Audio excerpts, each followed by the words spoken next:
Good morning. Today, we're setting our sights on one of the world's most influential economic regions, the Euro area. This is a place where history, innovation, and ambition come together, shaping the daily lives of over 340 million people. The Euro area is a powerhouse economy, uniting countries like Germany, France, Italy, and Spain under a single currency, the euro. This shared currency isn't just a symbol. It's a bold experiment in cooperation, designed to make trade, travel, and business smoother across borders. By removing barriers, the euro has made it easier for people and goods to move freely, helping businesses grow and families connect. It's also given Europe a stronger voice in global affairs, allowing it to compete with economic giants like the US and China. When the euro area thrives, the benefits are felt far beyond its borders. It creates jobs, sparks innovation, and boosts prosperity not just in Europe, but around the world, including in the United States, where European investments and products are part of everyday life. But when the euro area faces trouble, the effects ripple outward. American companies that export goods to Europe can feel the pinch, and consumers everywhere may notice changes in the price of imported products, from cars to chocolate. As 2025 draws to a close, the euro area is at a crossroads.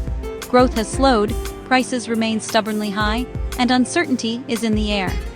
These challenges are testing the resilience of families, businesses, and governments alike. Across the continent, families are tightening their budgets, worried about rising costs. Businesses are pausing investments, waiting for clearer signals about the future.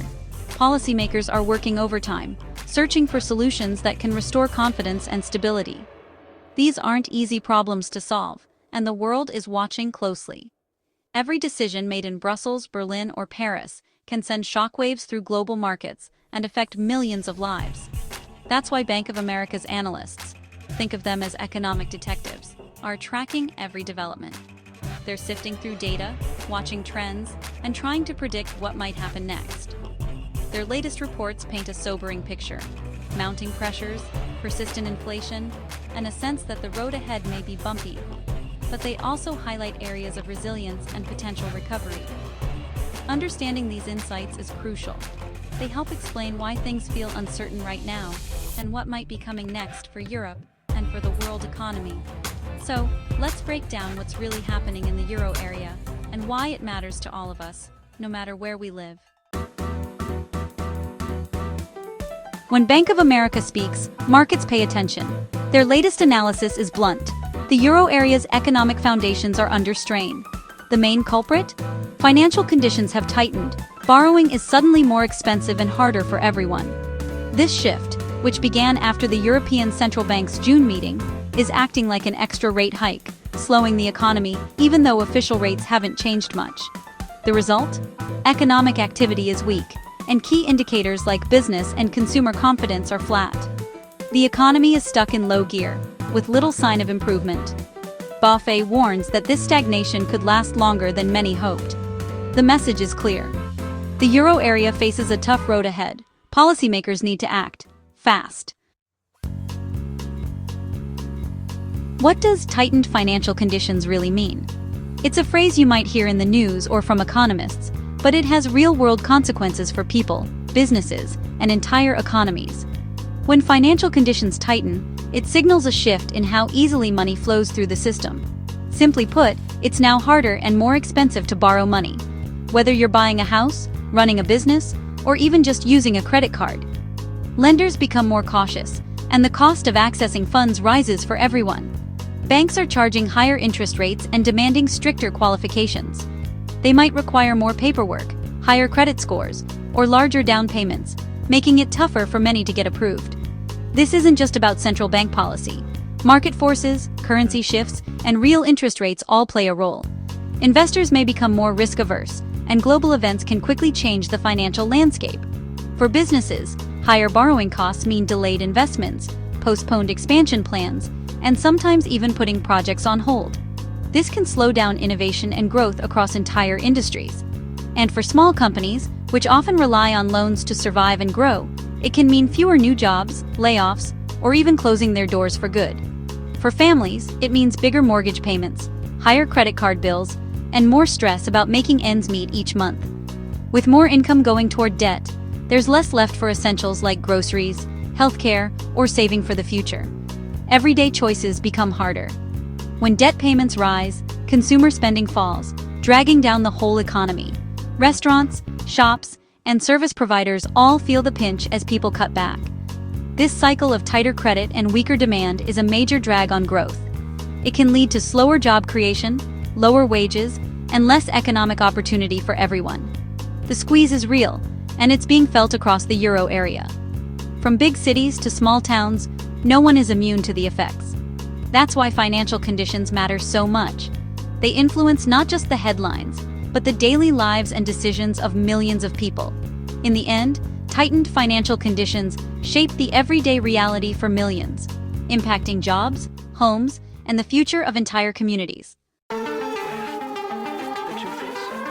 Weak economic activity isn't just a statistic, it's something you feel. Business surveys show companies are stuck in neutral, not hiring or expanding.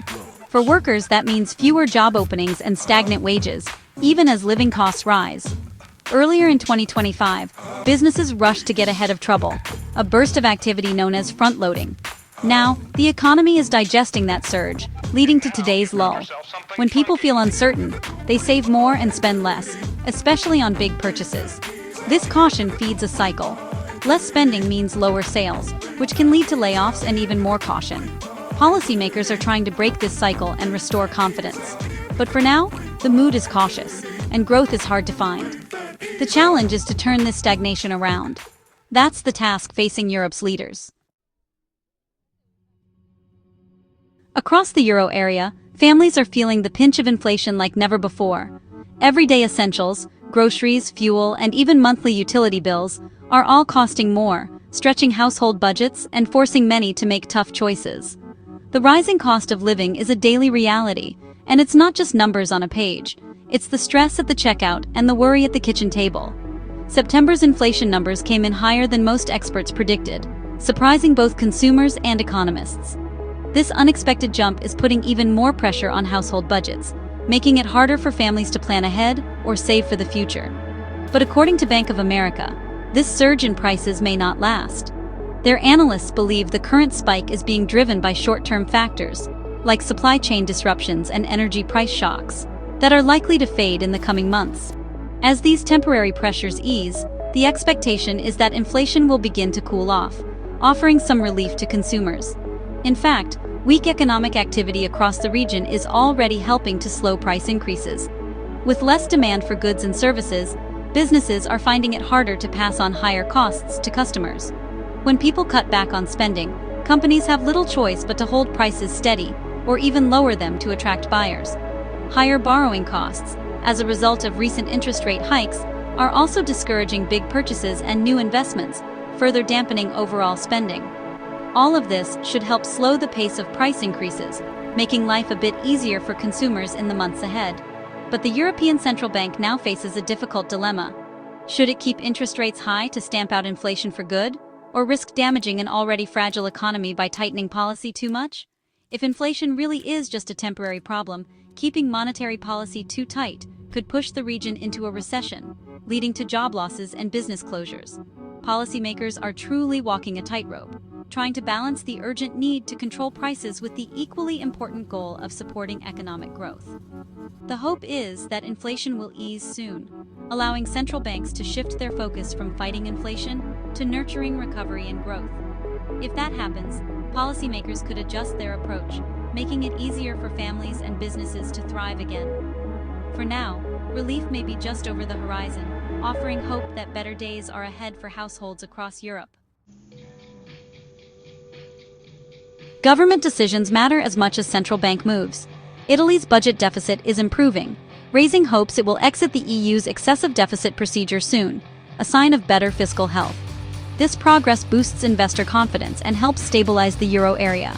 Meanwhile, defense spending is rising across Europe, but slowly, not enough to offset the economic slowdown. Governments face tough choices: fund defense, control deficits, and avoid cutting vital services or raising taxes.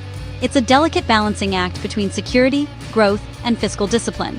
How leaders manage these trade-offs will shape Europe's recovery. Fiscal responsibility and smart spending are more important than ever. The stakes are high for the entire region. Every decision counts. All eyes are on the European Central Bank's next move. For months, the ECB has focused on fighting inflation by keeping rates high. But now, there are hints of a shift. They're starting to acknowledge the economy's weakness. Still, with inflation numbers high, a rate cut isn't expected at the next meeting. The ECB needs clear evidence that inflation is under control before easing policy. The conversation is changing, though. It's not if rates will be cut, but when. As the economy struggles and inflation cools, pressure to act will grow. Relief from high borrowing costs is coming. It's just a matter of time. That's the hope for families and businesses alike. Despite today's challenges, recovery is possible. The prospect of future ECB rate cuts is a key source of hope. Lower rates will boost spending and investment. Once borrowing gets cheaper, families and businesses can move forward again. Fiscal progress, like Italy's improving deficit, adds stability and reassures investors. The euro area's strengths, world-class companies, skilled workers, and innovation, remain intact. Recovery may be gradual, but the foundations are strong. With smart policy and resilience, the region can bounce back.